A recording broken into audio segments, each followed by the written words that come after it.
Hey everybody, welcome back to another episode of Random Chatter. It's been a while, but we are back. Well, you guys did an audio show last week, but this is the first time back in a few weeks for YouTube. And we have some news to cover. So, how are you guys doing tonight? Yay. How you doing, Lou? I'm doing good. Right. No complaints. It's mid-May, and It is. We're starting to get things opened up again, and movie theaters are coming back. At least by me, I'm happy. Yeah, I'm very excited about that. I am going next Thursday when we would otherwise be doing our Star Wars RPG that we're now streaming on YouTube as well. I'm going to see A Quiet Place Part 2 with the Q&A with John Krasinski at the Alamo. So very excited about, and you know what? Very cool. I don't have this in the show notes, but Fast and Furious 9, I guess, did really, really well in the theaters this weekend, I guess. Fast and Furious 482. Is that how much they made, or is that the that's how many number in movies the franchise? have been out. Okay, yeah, it feels that way. Yeah. So are you going to see A Quiet Place, Lou? I'm thinking about it. Yeah. Yeah, it's probably the first one I'll see in a movie theater in a year and a half. But Yeah. yeah, I'm toying with the idea, and Sharon wants to go too, so maybe doing that. So when I bought my ticket for the Alamo, and because they have like a restaurant service sort of thing, they almost made it sound like they are removing the louder things from their menu, like the chips and salsa, because Really? Quiet Place, like they're trying to go for like a silent theater while you're watching it. Yeah. So I Interesting. it was kind of vaguely worded because they were trying to be cute about it. So I need to figure out what that is, because I normally get chips and queso. But Tim, are you going to go see A Quiet Place in the theaters? No, probably not. Probably not. We've been venturing out, a little bit more into the public, and we're vaccinated and such. But no, I don't know. Not quite ready for that one yet. Okay. All right. Fair enough.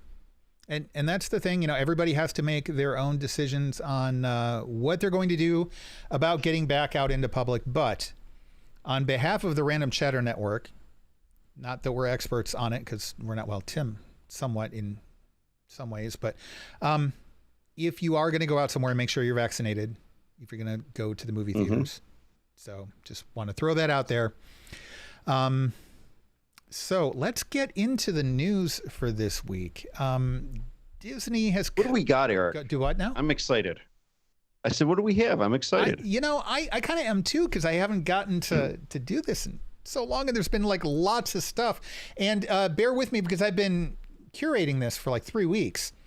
We're not going to go through all of it. So I'm going to be like, I've got a monitor down here, and I'm going to be like going through line, but we could cover this. Oh, here's a good one. So, bear with me as I do this. But one of the bigger things, and we're almost going to make this one of the top 3 topics, except we don't really have 3 big topics right now. The release windows. Disney is apparently going to be shortening them to 45 days. So we've been wondering what kind of effect the pandemic's going to have on theaters. And there have already been discussions with Warner Brothers going back to doing the theatrical releases instead of the same day theatrical and streaming, which was to be expected. And everybody's been curious, what kind of ramifications are these changes going to have? And so far, one of the big things seemed to be that the release windows, they were already getting shorter and shorter, right? But over the last year, streaming has exploded, and these windows are getting tiny. 45 days. The average movie, to my recollection, I feel like it's been a generation ago since we had numbers to look at for theatrical runs. But, they're in theaters for 4 weeks. If it's a big movie, for 6 weeks, 8 weeks, we're going to be streaming it at home at the same time it's in the box office. Yeah. Tail end of its run. Which really does so much to kind of, if there's a historic book of box office numbers, there's obviously going to be a big asterisk next to 2020. And then in 2021 is going to be the double asterisk where it's going to say someone just hit the reset button. Yeah. Because what we're going to see going from this point forward is not going to be the same that we've seen before. If it's written by Disney and Lucasfilm, it'll be called Legends and Canon. Yeah, exactly. It's going to considerably skew a lot of things. Which I mean, right now I don't know is it good? Is it bad? I don't necessarily have an opinion on it that way. I mean, I think what it comes down to is consumers have spoken, and we've really seen over the last 15 months or so that streaming services are, I think, even more integral to how people receive entertainment. Yeah. And if people can get the stuff in a high quality, they don't mind paying for it to get it early. Right. I mean, the day Black Widow comes out, here's my $30. I'd like to see it on Disney Plus, please. And that's going to be that. People want to enjoy this stuff at home, and I don't think that's going to go away. Obviously, we're going to see people going back to theaters, but I don't think that kind of higher level of demand for at-home viewing, streaming services, et cetera, is going to die down significantly. We're going to see a bit of a decrease, but not a lot. I know that you in particular have said many times that it's frustrating that we don't get numbers about the streaming services and what the viewership actually looks like and how they're able to pump so many billions of dollars into production when, how do they monetize that? Because we're used to theatrical model, and the theatrical model actually gets reported. Like, we can see those numbers. Mm-hmm. So I think that it's going to be really tricky because a lot of people, for a lot of movies, if you can just wait 6 weeks and see it at home, they're not going to pay all the money to go see it in the theaters. Yeah. On the flip side, the studios are still making money because they're getting the revenue from the streaming service. So they're still getting money from people doing this. It's just how much, to what extent is it still profitable? Is it better than it was before for them? As far as revenue, is it worse than it was before? And then the flip side, at least in the short term, people are anxious to get back into the theaters. Yeah. I would almost go just watch, Barney the Dinosaur or something just to get back out. Well, let's not get crazy. Well, yeah, okay. So that's a bit much. I don't know. Maybe not that. But I think Tim's right. I mean, part of this is we've had this access now for 15 months or maybe even just a year because, I'll use the word that Tim hates, the industry pivoted to give us what we needed to, or at least give us something that they could survive with for the time being. And I think that, going forward, I'd like to see a hybrid of this. I want to have the choice of going to a theater if I really, really want to for something big, something I think deserves to be. I mean, because there is still something about that theater experience that to me is special. When you see a movie on the big screen. Sure. And especially it's not for certain films. Certain films you definitely really want to see in big screen. Other ones, it's just fun to get out and see a movie in a theater. Yeah. It may not deserve, I'll use the word deserve with air quotes, but some movies deserve a big screen treatment. Big theatrical releases like action films or big sci-fi stuff. Other stuff is just nice to go see in a different environment as opposed to being at home. We talked about the distractions you have at home. To get off your couch. It doesn't. Exactly. So, I want that choice. Like Tim said, Black Widow. Yeah, I want to pay for that too and see that at home when it's there. Would it be better on a big screen? Probably. But, it's an action movie that I really want to see on a big screen. But the catch is that's not something that's like a tier 1 for me. That I'll probably see at home. For you and your wife to go see Black Widow, you're going to pay as much in tickets as you are to get it streaming. And it might be a better experience to see it in the theaters. If you pay the $30 to Disney Plus, you can watch it over and over and over again. Anytime you want, you can pause it, you can rewind it. Right. it's hard to then justify all of that money to see it one time versus seeing it as many times as you want for at least a month. Right. And like we said before, for us who want to review something like this either this show or Movie Chatter, I can watch it 3 or 4 times. Sure. Right. Sign me up. We almost have to, but so here's it's an interesting change in economics. And it really is. It's I think for a lot of studios, distribution is going to cost less. Yeah. Because even though they are still going to be spending, they're going back to spending time in theaters. They don't have to be in theaters for as long.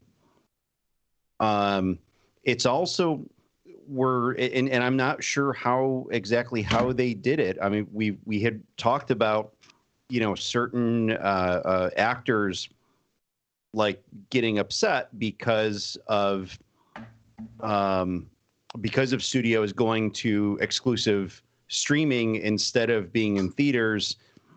And why were they upset? Well, they were upset because most contracts for actors are a base plus percentage, right. Particularly your A-list actors. Right. And that's percentage of box office. So when there is a reduced or no box office, what are they getting? Right. And obviously they want to be compensated, especially when they expected, oh, okay, hey, my base was whatever, $100,000, and I'm getting 0.5% of profits after that. And it's, a big, mega serious movie. Okay, they just lost a lot of freaking money. How is the industry balancing that out? Yeah. And how they did it over the last year might not necessarily be the new model, because basically people just simply had to adapt to be able to survive. But going forward, I think they really need to explore what the new industry standard is going to be. Yeah. Well, from the looks of it, the new industry standard is going to be a reduced window with an initial exclusive theatrical release and then shortly afterwards to streaming services. News came out, and this has been reported in various different websites. I'm pulling this from The Verge in particular. Disney has confirmed that the releases for Free Guy, which I really, really want to see. Yeah, me too. And Shang-Chi. Mm-hmm. Those are going to be the company's first 2 films to debut exclusively in theaters on August 13th and September 3rd, respectively. I really don't want to wait that long for Free Guy. I've been waiting.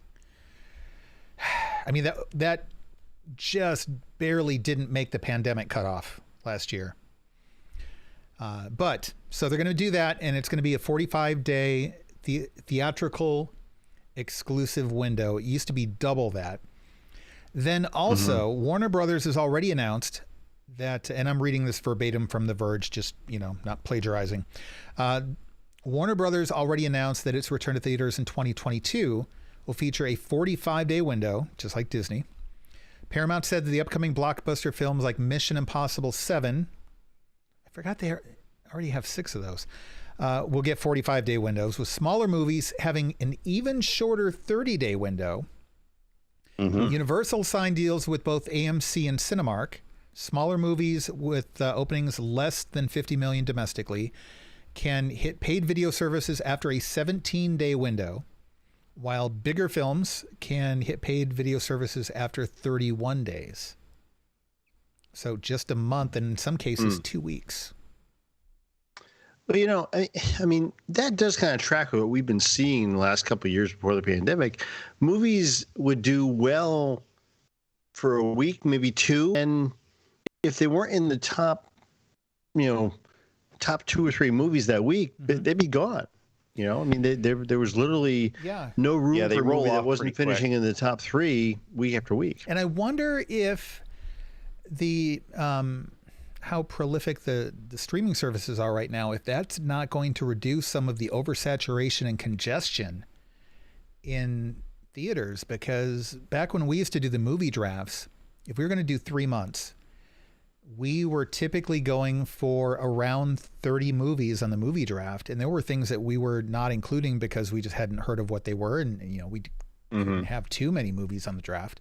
So, I mean, that's 10 a month and there's 4 weekends. So that's like 2 relatively good sized. And then if you're in the summer, that's 2 big releases per weekend. Sometimes like another third release that's kind of big. And then, you know, you're squeezing out all the little guys that would have been otherwise good movies. Or, you know, if you're not the Marvel movie that weekend, no matter how good your movie is, it's going to suck box office wise. So I'm wondering if now that these networks can bring stuff straight to HBO Max or Netflix or Paramount or whatever, if it's going to be a little easier on us going to the movies, because we're not going to have, you know, a bunch of different things that we have to see in a given weekend. I think maybe it's going to spread things out a little bit. Maybe not as far as like the calendar, but it's going to not squeeze out these movies and make them unsuccessful where they otherwise might have had an audience, except nobody hears of them.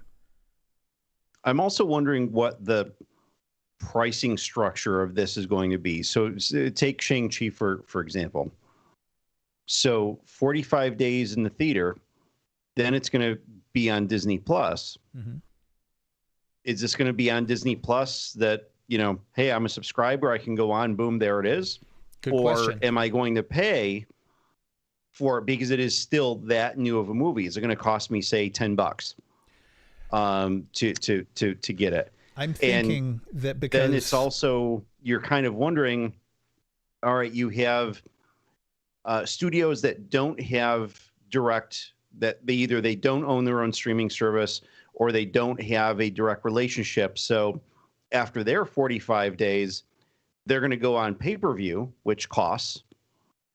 Or you have something that's a deal with, like, say, Netflix, where Netflix doesn't have that premium, hey, I'm going to pay more for this movie kind of thing. So I don't know. Eric, you were going to say something. Well, I think that I'm definitely glad I let you continue, because those are really good questions. And it doesn't mean that things are going to go straight to a streaming service we already subscribe to. Like you said, they could go to pay-per-view first. But I think that what we're going to run into is if Disney Plus is going to charge and HBO Max isn't, I think that Disney is going to have a really hard time justifying to people why they have to pay $10, $20, $30 when Warner Brothers doesn't do that with their movies. Right. So a lot of it's going to depend. Are we talking about they're going straight to these subscription services, or are they going to pay-per-view? And I think because Warner Brothers and, et cetera, Disney and whoever probably get more money by maintaining that subscriber base, I think they're probably going to focus on that more than the pay-per-view model, because while you might make more per individual film via pay-per-view, I think that the longevity of having a dedicated subscriber base that's being kept happy and is happily giving you $15 a month or $10 a month with ads, I think that's a better deal probably for Warner Brothers. So I don't know. I think the model of us having to pay after the 45-day window is going to go away. Because here's the other thing. How soon is it going to come out on iTunes? Because if I'm going to pay money, I want to be able to have a copy on iTunes that if I stop my subscription to Disney Plus, I don't lose it. Yeah. Because that's the Right, thing. but that's a second time to purchase, though. Right. I mean, But I don't want to pay $30 for Shang-Chi when, I'm paying Disney, whatever it is, $7 a month, and then I pay another $30. So that's $37. Yeah, I'm getting other things with that $7, but stay with me. Sure. yeah. $37 for Shang-Chi. And then if I decide, okay, well, I've seen it, there's not really anything else I want on Disney Plus, I'm going to terminate my subscription 3, 4, 5 months later, I can go back and watch Shang-Chi again.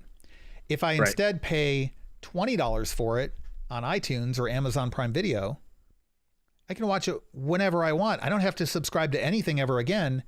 And I own the movie. Well, own in air quotes, I own the movie. So why would I want to spend 30 and only have access to it if I continue subscribing? Whereas if I waited a little longer, I can drop 20 and have it forever. So I think that this $30 model was kind of an emergency situation for the pandemic. I don't think it's going to last long term. Yeah. And I'm actually, so I looked up an article on this, and so from Bob Chapek, who's the CEO of Disney, in his statement on this, talking about this 45-day window, he did not specify if an exclusive Disney Plus release would follow the 45-day window, or if it would be going to some premium on-demand service. Okay. So there's no commitment there that it's going to be 45 days in the theater and then it's going to be on Disney Plus, or if it's going to be included in your subscription fee, or you're going to have to pay a premium. There's no details on that. So it's going to be interesting to see, as you mentioned, Free Guy is going to be the first Disney property to be doing this. And so I think we're then going to see what's going to happen. Yeah. And where it's going to go. It's going to be interesting. I think they'd be hard pressed to get us to pay more for it after that window closes. I if I'm going to pay for something to get early access to, I want it day and date with theater release, right? I mean, we've been used to that now. That's what I'm getting. If I'm going to do it after the fact, I want to own the movie outright for the rest of the time. I mean, I don't want to have to be tied to a subscription model like Eric said. If I'm going to pay for it after the window closes for the theatrical release, give me a copy. I'll buy the disc and usually get the code to put it in iTunes and that kind of stuff too. So I still have the disc that I can always use down the road. Yeah. But yeah, I mean, and that's something we've seen with things like Movies Anywhere, which has kind of taken over the Vudu and some of the other similar systems where you typed in a code and then you could stream it to all your devices and whatever. And Disney was tied into Movies Anywhere as well, because Disney had their own thing where when you bought the DVD, there was a code in there that you could plug into either iTunes, Movies Anywhere, Vudu, and there were like 2 or 3 other competitors at the time. If I could do that through Disney Plus, and then it tied into Movies Anywhere, which also ties into iTunes, so that I then have that movie, okay, that's different. I'll drop the $30. Because again, I can then watch the movie whenever I want and don't have to continue to maintain a subscription to continue to have access to the thing that I already paid for. Or likewise, if Disney Plus somehow could identify the things I've already unlocked through Movies Anywhere. So if there was some sort of an integration there, I think that could be a solution for them, because I would be willing to do that knowing that I still have a copy that I can download to my phone. Yeah, I know you can download stuff through Disney Plus to your phone as well, but I can have something that's independent of having to maintain a subscription. I'm going to be more willing to then make that purchase. I know they want you locked into that subscription, but as a consumer, I'm not going to do both. Either I'm going to pay you every month, or I'm going to give you a one-time purchase. I'm not going to give you a one-time purchase that also requires me to do the monthly thing. And if I stop the monthly thing, all of the money I put into that purchase is thrown away. Especially if I'm going to make multiple purchases like that. I could purchase 3 movies next year, almost $100 worth of films. And if I ever decide that I'm not getting enough use out of Disney Plus anymore, that whole $100 is just gone, thrown in the trash. Right. I wonder, so the other version of this kind of thing is on HBO Max right now, where they don't charge you more for the day and date release, but it's only for a certain amount of time. Right. Like, so King Kong was for Sony, when it was a month, I guess it was after Wonder it was Woman released. 84 was as well. And then it went back into that limbo status where movies kind of live because they're not old enough to be on streaming services yet, I guess you'd say. And that's where they're shopping around to say, okay, who wants to buy this? How much does Netflix want to pay me for this? How much does HBO Max want to pay me for this? How much does, Disney Plus want to pay me for this? Well, and I think I'd have to give look those exclusive rights, whether it entered video on demand or not too, but that would be another window in which you could do the video on demand option. Mm-hmm. And it has to do with these release windows that they're setting up so that this is what we're going to do so that we can have it make money in all these other facets and then eventually land on a streaming service for, the next year. And then somebody else can bid for it after that year and be part of their catalog stuff. Who knows? Right. Yeah. Well, I mean, we're going to have to see how it goes. It's going to be... It's a brave new world. It is. It really is. And we're going to find out in August, I guess, when Free Guy comes out, what Disney's going to do. And then we've already got other things coming from Paramount and Warner Brothers as well. So we'll see. But this looks like a permanent change, though. The window getting shortened to anywhere between a month and a half. I don't see that going away. So looking over the various lightning round things, do either of you guys listen to the Armchair Expert podcast? No. Occasionally. Well, you should. Well, if you're going to do it now, you're going to have to do it through Spotify. Really? Yeah, they're one of the people who are moving exclusively to Spotify. So their entire back catalog of stuff only accessible through Spotify now. I haven't looked in to see whether that includes free users or if you have to subscribe in order to get those. But I'm a little bummed about that because that's the only podcast I really listen to anymore. It's a really good podcast. Except for Guardians of the MCU, right? You listen to that religiously every week. So, moving along. You guys ever... you haven't played. I was going to say, have you ever played the Fall Guys? But have you heard of the Fall Guys? No. I've heard of the Fall Guy. You guys are old. The Oh, wow. early You are so 80s old. TV show. You are Yeah, that's so really old, Tim. I was trying to give you guys some credit. I mean, I know Lou, but Tim, come on.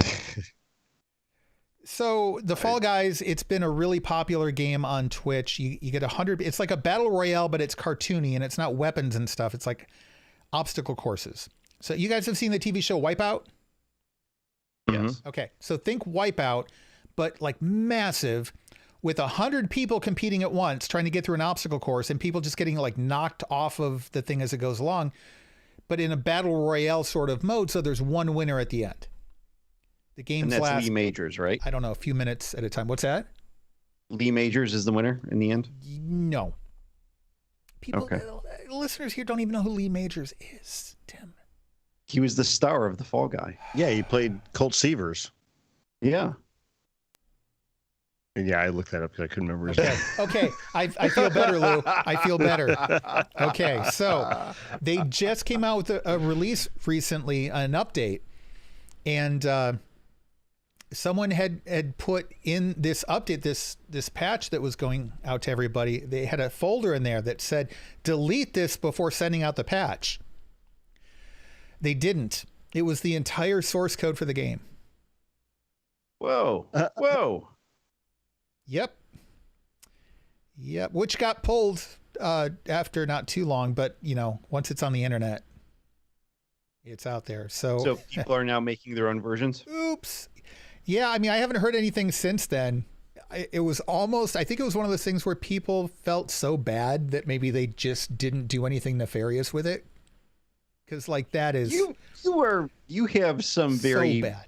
high opinions of humanity. I try. I should know better. I don't know. Speaking of high opinions of humanity, there was a recent Nintendo Switch release.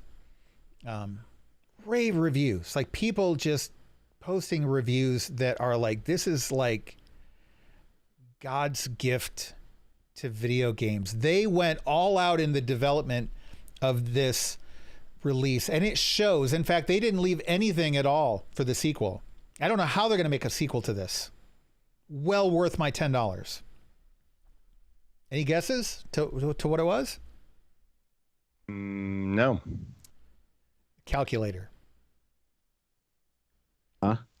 What? They released a $10 calculator app on the Nintendo Switch. Why? I was going to say. Don't know. Yeah. Why would you possibly ever feel the need while you're playing a Nintendo Switch? I really need to add this up real quick. Hold on. Let me close this game, load up the calculator that I paid $10 for, that I could just use on my phone. But the reviews for this app, wow. I mean, this is just the amount of time and effort that went into the development and the character progression. Let me tell you, when you get to the plot twist at the end, you'll see what I mean. Like it's, so are the reviews as good for that as they are for the banana slicer on Amazon? Oh, I haven't heard about the banana slicer. The banana slicer. I can tell you that. Oh, yeah. Yeah. The banana slicer on Amazon. Is it good? There are like, it's fantastic for something that is like a, $7.99 device. Yeah. There are like 50,000 reviews, and yeah. It's a rabbit hole. You will spend hours reading these reviews. They are fantastic about how life-changing it is. And then there's the questions about like, can you use it like this? Can you use it like that? Can I use it for other curved things? Yeah. What if my banana is not curved? Keep it clean, Tim. Hey, it's a banana slicer. That's all we're talking about. I don't know why I would want my bananas highly sliced. recommends. Yeah. I will go check that out. Another good one. David Hasselhoff's albums. Going back for years now, that's always been a go-to item on Amazon. I tell you what, my life, I lost my job, my wife died, my dog ran away, and I bought this album. And my dog came back. I have a new wife and a girlfriend, and I'm making millions of dollars a month. This is incredible. This was a life-changing album. Yeah, the David Hasselhoff albums are good. Anyhow. Moving along, Pokemon apparently is going to stop selling Pokemon, or Target is going to stop selling Pokemon cards in the stores for reasons of employee safety. Yeah, I saw. So what in the world is that about? I saw that kind of milling about the interwebs a few days ago, and I didn't care enough to look it up, but yeah, I'm still intrigued. It's, I guess it's something where there's been a big run on Pokemon cards recently. In fact, I know that the companies where you send the Pokemon cards in to get appraised have such a backlog that they're telling people it's like a 6-month wait now to get your collection appraised and stuff. And they've just got like millions, literally, of Pokemon cards just sitting around that they can't get to. It's crazy. I don't know if it's the pandemic or what's going on, but there's such a run on Pokemon cards now that I don't know if it's one of those things like it used to be with the Star Wars toys back in the day where they're opening up the boxes and there are customers like right there, like just ripping the stuff out of the cases after the employees unload or what it is. But you mean back when Hasbro actually used to have action figures in the stores? Yeah. You know what killed it, Tim? So as someone who was involved in this industry and was there in the early days of YouTube where you could flip Star Wars action figures and pay to maintain your own personal collection, you know what change it was that Hasbro made that destroyed the action figure aftermarket? What's that? Jar Jar. I'm just saying, it's a fact. It's not an opinion. I'm not judging Jar Jar, Tim, but you have to go back and look at the data. They released so many different variations of Jar Jar when episode 1, prior to episode 1 coming out, and then it came out, and whether right or wrong, everybody hated Jar Jar. And they could not get those toys off the shelves, and so then they wouldn't order the new waves of toys coming out. It's like the Counselor Zuvio thing with the Black Series, except a billion times worse. That is what I'm telling you. I'm telling you. Go back and look it up. That is what killed the action figure market for those. Now they reinvigorated it with the Black Series, and then they killed it with the Counselor Zuvio thing. And then after that, with not being able to pre-order stuff, that's a whole different rabbit hole to go down. Anyway, so. What else do we have? The Friends reunion is coming out in a few days. Any Friends fans here? Yeah, I mean, I watched it sometimes. Yeah. It was fine. Yeah. I was never like, I wasn't in the Friends craze as much of the rest of the world was. I watched it regularly, but not religiously. So, but this is a big deal. I thought it was going to be like another episode, but I guess it's just like a kind of a hangout, reminiscing sort of thing. So, yeah. Tim, you watch Evil, right? Because I think it's Robin that got me onto that show. Yeah, we haven't watched it in a while. Okay, well, it hasn't been on in a while. It did the one season and then the pandemic stuff. It's apparently moving over to Paramount Plus. So that's moving Paramount Plus still a thing away from CBS. It is still a thing. Another thing that's still a thing that I kind of figured would have died out by now is Peacock. But is that the Peacock streaming service? It is the Peacock streaming service. Okay, all right. The stream. Tim, you can't say that. Tim, you can't say that when I'm reading reviews on the Banana Slicer. Come on. Yes, Peacock stream. They are going to be streaming the third Psych movie. I'm a big fan of Psych, the TV show. Okay. It is incredible. It holds up well. It's funny. It is the main character is he's not my favorite fictional character of all time, but he's probably in my top 10. I love that character so much. They're doing the third straight to TV movie release. So looking forward to that. Millie Bobby Brown and Henry Cavill are reprising roles in Enola Holmes 2. I don't know if we ever covered that or not. Good. Yes. Yeah, the first one was really good. Yeah, and it was pretty good. Oh, I'm glad. I'm glad that they're going to do that. Yeah. Let's see. Purge Forever trailer. Dune is going to cinemas first now. Really? Okay. Here's two good ones, and then we'll wrap up. J.J. Abrams is going to be bringing a new Batman animated series to, I believe it's yes, HBO I heard about this. now. Yeah, and I'm sure they talked about it on DC Talk here on the Random Chatter Network.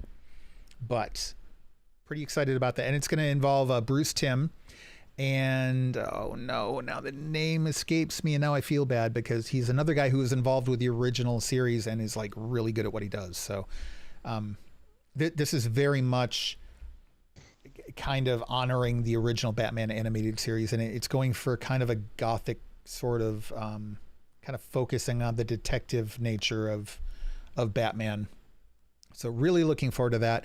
And then there is a new dystopian TV adaptation coming to Apple TV Plus, which is good in my opinion because with very few exceptions, Apple TV Plus is really, really good. Like they have probably a higher percentage of good quality shows than a lot of the other streaming services do. Easy for them to do because they don't have a lot of shows, but they've been picky and what they've done so far has been really good. But Lou, have you ever read the Wool series or the Silo series? I started to. I never really got into it. Okay.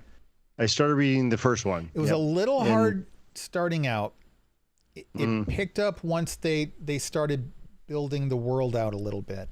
That is the series that they are going to be bringing to Apple TV Plus. Okay. This is another thing I had kind of seen a mention of. What's this about? It's going to be hard to explain in a way that's going to sell it. Okay. Okay, that's fair. The first book is actually kind of a collection, I think, of like a 5-part. They were like little novellas that they kind of compiled into one book, and then they made a second and third book. And then I think they did like a parallel series to it. It was also one of those series where the creator, Hugh Howley, I think it is, went through Amazon and they had a program where they would open the world up to other authors, kind of like what they did with Blake Crouch and the Wayward Pines novels. Okay. There's a silo underground, and it was built as a bunker for some nuclear holocaust sort of thing. And the people there live in this silo, and they have different levels that have hydroponic farms or waste treatment or whatever. And trying to think of what I can say without too many spoilers. There are more than one silo. I don't remember if they know that at the beginning or not. It's kind of this dystopian microcosm sort of thing, and they're trying to... Wow. Oh, this is harder than I thought as far as like what I can say and what I can't. It's basically them living in a huge bunker, and it's this huge silo. And the problem with reading the books is it's hard to visualize how would you set this up and like how big would it be, and like it's really like a dark, not very clean environment. You've got to go up and down steps, like all these different levels, and you have almost like a class system where there's the upper class and lower class. Not quite as distinct as it is as something on Snowpiercer, but and there are some people who kind of rebel against the system, and it's interesting. And as the book series goes on, the world building gets more interesting, and they get a little bit into what happened before having to go into the silos, and is there a possibility of living outside of the silos afterwards, and etc. So it's got a lot of potential. Okay. The question really is going to be, is Apple TV going to be able to sell it very well? Because that's the one thing they've not done with very many of their series at all is any sort of good marketing. A lot of people don't even know what to watch if you subscribe to Apple TV Plus. So, yeah, I mean, true. we subscribe to it, and we really haven't spent a lot of time digging around in it. We primarily subscribed for the Apple TV Fitness component of it, and just really haven't kind of muddled around to see what they have in terms of movies and shows and that kind of thing. And we need to poke around in there a little bit. I want you to watch Mythic Quest. Yeah, that's one of the things that I do know you've mentioned a few times, and I've seen other things written up on it, and it does seem to be really good. When Mythic Quest is airing, if I didn't subscribe to Apple TV Plus, I would probably do the thing where I would subscribe while it's on the air and then cancel. And then when the next season comes on, I would subscribe and cancel. Like, I like the show that much that it justifies the subscription for me. But there's other good stuff on there. For All Mankind, is it, Lou? Yeah, that's a pretty good series. I started watching that based on your recommendation. And I'm liking it so far. I'm still in the first season. I haven't seen season 2 yet. I want to, but I haven't had time. Season 2 is really good. The morning show, I got halfway through that as well, and I was surprised. It's not my thing, but it's really good as well. Like, I haven't watched anything on Apple TV Plus yet that hasn't been good. Yeah, I think, like you said, though, I mean, their biggest problem is they don't have a good way for discovery, and they're not marketing their stuff very well to get people interested in watching. Yeah, and that's the thing. To me, it's an afterthought. I think of Prime and Netflix and that kind of stuff first. I'm like, oh yeah, I also can watch stuff on Apple TV Plus. And it's funny because I could tell you, like, before I ever watched Upload on Amazon Prime, which is an incredible show, and I can't wait for the second season of that.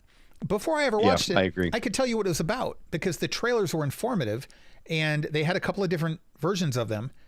And I was sold on the show before it even came out. But with Apple TV Plus, even when you're browsing through and you watch the little like Netflixy sort of trailer that pops up, half the time I can't tell you whether I even think I might like the show. Only half the time can I describe what the show is. It's just very like the Dickinson one with Haley Steinfeld. And I love her. Like, she's awesome. I didn't know it was a comedy for until it had been out for like 8 or 9 months. I'm like, it's a comedy? Who told you it's a comedy? And they're like, have you seen it? And I'm like, no. And I looked it up, and yeah, it's a comedy. And I'm like, well, they did a great job of selling us on that show then. Like, how do you, like, the genre doesn't even, I thought it was just some kind of like weird, overly modernized version of the story to appeal to, I don't know, high schoolers, college kids, whatever, like to make it more young. But no, it's a comedy. I had no idea. How do you do that? How do you mess up so badly that people who are active subscribers to your channel who like the lead actress still don't even know what genre the show's in? Yeah, that's kind of a failure of marketing. Yeah. So I think though that in so many ways, Apple as a company has kind of gotten really lazy on marketing because they know all they have to do is put out one tweet saying that the iPhone 15 is going to release tomorrow. Boom, gazillions of dollars in sales. Done. Yeah, but I mean, difference in marketing hardware versus marketing a service. do They've well never with been hardware. great at Oh, service totally. stuff. they do well marketing What's their that, hardware, Aaron? but their services, Lou's right. They've always sucked. If you look back at Mobile Me, like what a disaster that was. And their services have never been really top notch. Apple TV Plus, I think, is the exception, but they just don't know how to market it. They're not, they're spending money on trying to get content. They're trying to become, another Netflix, but they got a long way to go. And like Apple Games, I finally subscribed to that when I replaced my computer because I get like 3 months for free or something. They've got some good games on there. Some of the games I played back when you had to pay for them, they're good games, but like I'm having a hard time discovering anything. Nothing's catching my interest, and they're not really helping anything catch my interest. I don't think I'd continue subscribing to it. Apple News, same way. Yeah. I don't know. We kind of fell down a rabbit hole here, and I apologize for that. But anyway. We've never done that before. Right? No. It's so unlike us. No, it really is. I think that's going to do it then. Looking over the list here. If I could backtrack for a second, though, I was kind of looking through some stuff here because when you mentioned Dune, I'm like, oh, really? That's a bummer. It's really unclear as to what's going to happen with Dune. There's been talk about it not being day and date in the theaters and on HBO Max, and then they say, no, it's still going to be that way for this year, for this movie. But it seems like they're kind of waffling. I don't know. Do you know anything about when the release date is? October 1st. Yeah, October 1st is the release date set. Okay. So all they have to do is postpone it past January 1st. Right. And then do whatever they want. Yeah. Yeah.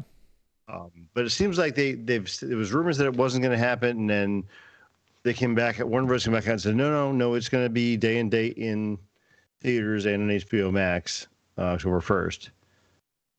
But, they could turn around and change that again. So who knows? Yeah. That was before the CDC revised their mask recommendations and before things started opening up. So who knows? It's going to be an interesting year with the box office just to see how things. But that is what I'm really looking forward to. I like the Dune story. Yeah. And I think this is going to be a really good version of it. So yeah, the trailers so far look good. I've never really latched on to Dune, but I've been open to it. I don't care. I'm willing to see it. I'll go see it like opening night. It looks good. I love sci-fi. So, but it does look like the best adaptation I've seen so far based on the trailers. But I don't know. If it is day and date on streaming and theaters, I'll just watch it at home. Yeah, me too. Yeah. I'm poor. All right. Well, that's going to do it for this episode of Random Chatter. Thank you for hanging out with us, and let us know what you think about any of these topics, really, any of the things that we mentioned in the lightning round, or what you think about this whole theatrical situation. What do you anticipate is going to happen in the future after this upcoming year? And when are you going back to the theaters? Or have you already? Or are you going to go see A Quiet Place in the theater? I think that's one of those movies that really the ambiance of being in the theater, and because of how much that movie relies on audio, I think that one is going to be the one that's going to be good to see in the theaters. So I think that's a good choice. And next week on Random Chatter, YouTube exclusive only, Lou is going to be hosting a quiz show on identifying rashes. Thanks, Tim. I have so many questions right now. All right, everyone. Thanks for joining us. Yeah, that'll do it. So head over to randomchatter.com and check out week. all of our podcasts over there, including things we don't have here on YouTube, such as the aforementioned DC Talk and the Tight Beam, and no rashes from Lou there at randomchatter.com, thankfully. And currently none on the YouTube channel either. Not the best way to promote the YouTube channel, Tim, but we're going to do it anyway. randomchatter.com/YouTube. Hit the subscribe and like button and hang out with us every Sunday night, most Tuesday nights, now Thursday nights with a role-playing game. And that's going to do it for this episode. We will see you next time. And until then,